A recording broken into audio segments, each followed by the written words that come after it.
Good morning, Appleby. My name is Lily Nguyen, Nguyen.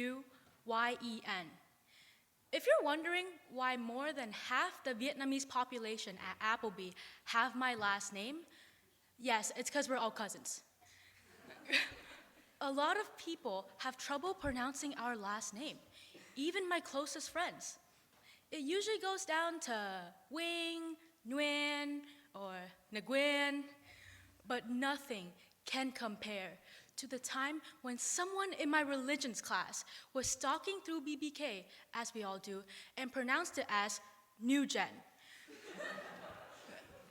Just when I thought we had exhausted all the possible combinations, you guys just always raise the bar.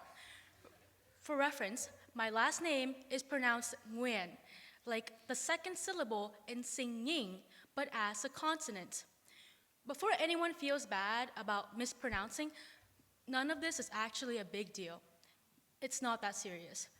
But what is interesting is that out of all the times people get my name right, which happens a lot, the one moment I remember most clearly is the time someone got it beautifully wrong. And that's our theme for today, focusing on the negatives. Speaking of negatives, during last year's winter break, I was at the airport ready to fly back to Vietnam.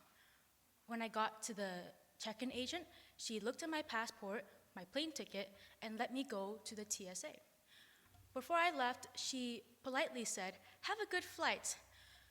Now take a moment to think, if you were me in this situation, what would you do?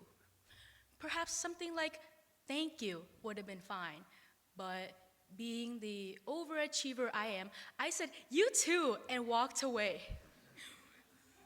This kept me up at 2 a.m., and that's all I can remember from that winter break. Not the joy of avoiding Canadian winter, not the joy of relaxing, but the embarrassment of this 10-second interaction. Let me tell you one more story.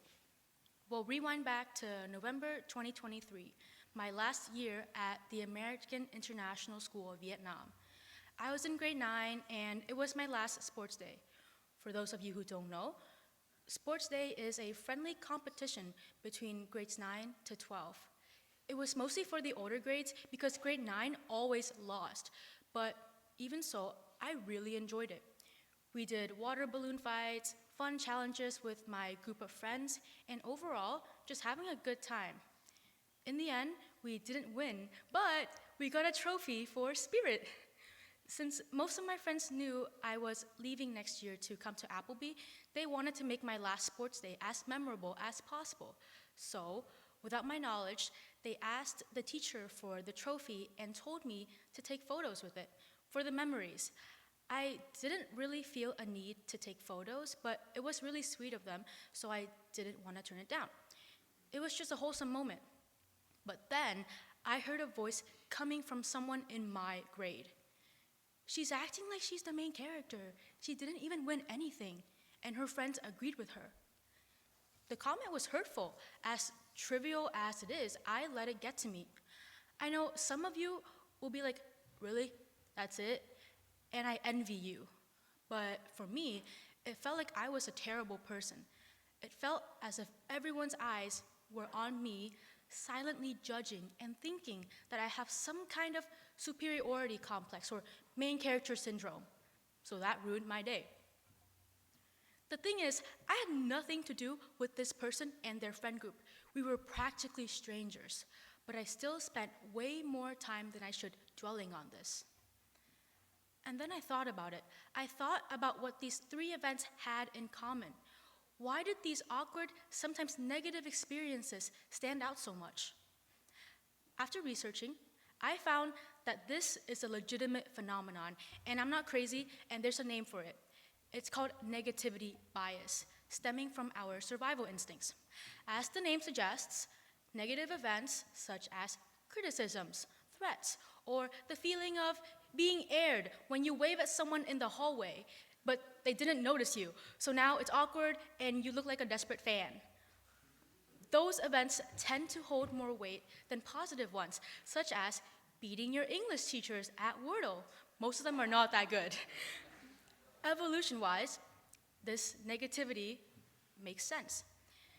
If you miss out on the tiny rustle in the bushes and it ends up being a bear, that's just Darwinism, aka natural selection, at play.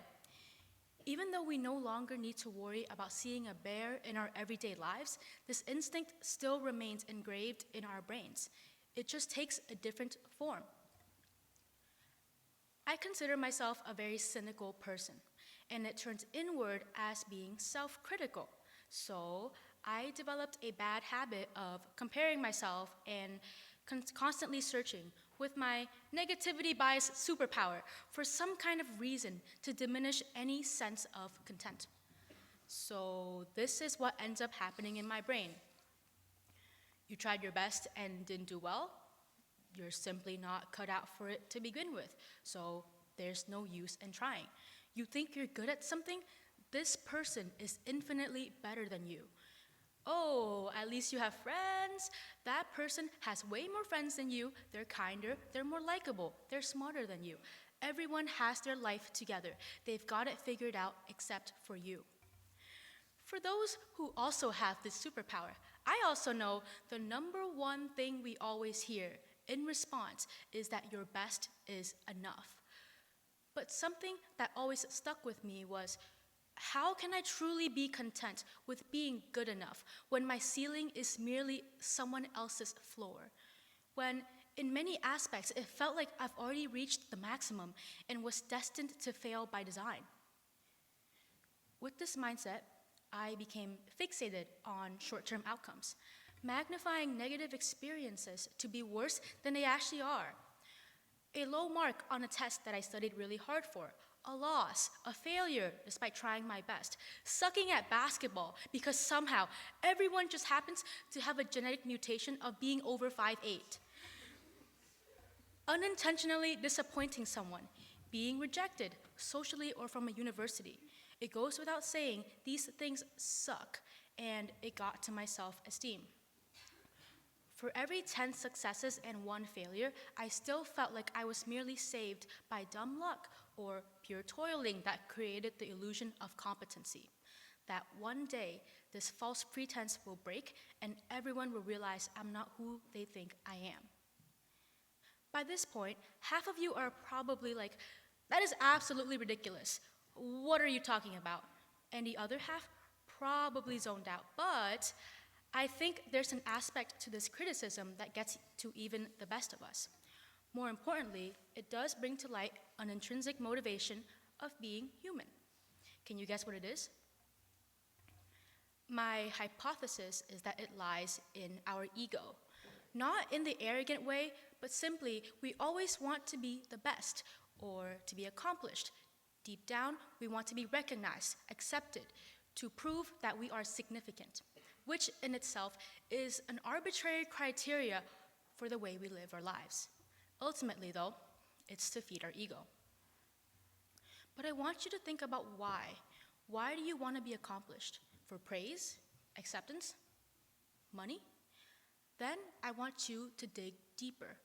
If these things make you happy, are they going to keep making you happy? Are these things sustainable? Now, we're at the point where I hope you and I will both realize that these so-called failures or achievements never mattered. I'm not referring to growth and stepping out of the comfort zone. Although that's true, I looked at the what if. What if I succeeded? Then I realized the sense of satisfaction derived from success is very short-lived. It would have fed my ego, but it wears off quickly. In the end, I would still be left with a sense of emptiness and a state of, well, anyone could have done what I did, just to continue chasing for the next thing that fills this void, which, is not very sustainable. Then I came across the Harvard study of adult development, conducted over nearly a century to find what brings true long-term fulfillment. It's not achievement, not money, and certainly not fame. The answer to the longest study ever conducted lies in your relationships. Regardless of wherever you are on the extrovert or introversion spectrum, Humans are naturally social creatures.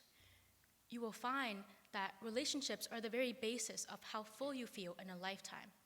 The support systems, the people you surround yourself with, will be crucial every step of the way. For example, think of your happiest time period or memory. For me, it was my grade 11 year, which was one of the best years of my life. Despite it being coined by most as the infamous most stressful year, I found it to be the most fulfilling. Why? Well, first because I didn't take tri-sci, but also because of friendship, love, and support from family and friends alike. Going to bed at 4 a.m. at a sleepover, getting food from Kerr Street Cafe or Wingstop or Yunxiang Mixian, nerding out about Hamilton, even just being in each other's company, knowing that these people genuinely care for me. These are the things that bring long-term fulfillment, and that's what makes human connection so beautiful. So, invest in your relationships. Cherish them. As a wise person once told me, there's beauty in moments that only reveal their weight in hindsight, months later, when memory gives them meaning. Life will throw things at you, for sure, in your control or not. What matters is who will be there for you when these obstacles get in the way. Think of the people who lent you a shoulder to cry on, sharing both your happy and sad moments. These relationships are like a safety net for me to fall back on. As long as they're there, I don't need to be the best. I don't need to be good at anything. So please, amidst the growing loneliness epidemic, forget about those short-term outcomes and be happy. That's something we all need to work on. Remember, in 50 years, no one will remember you for your wealth, achievement, or status.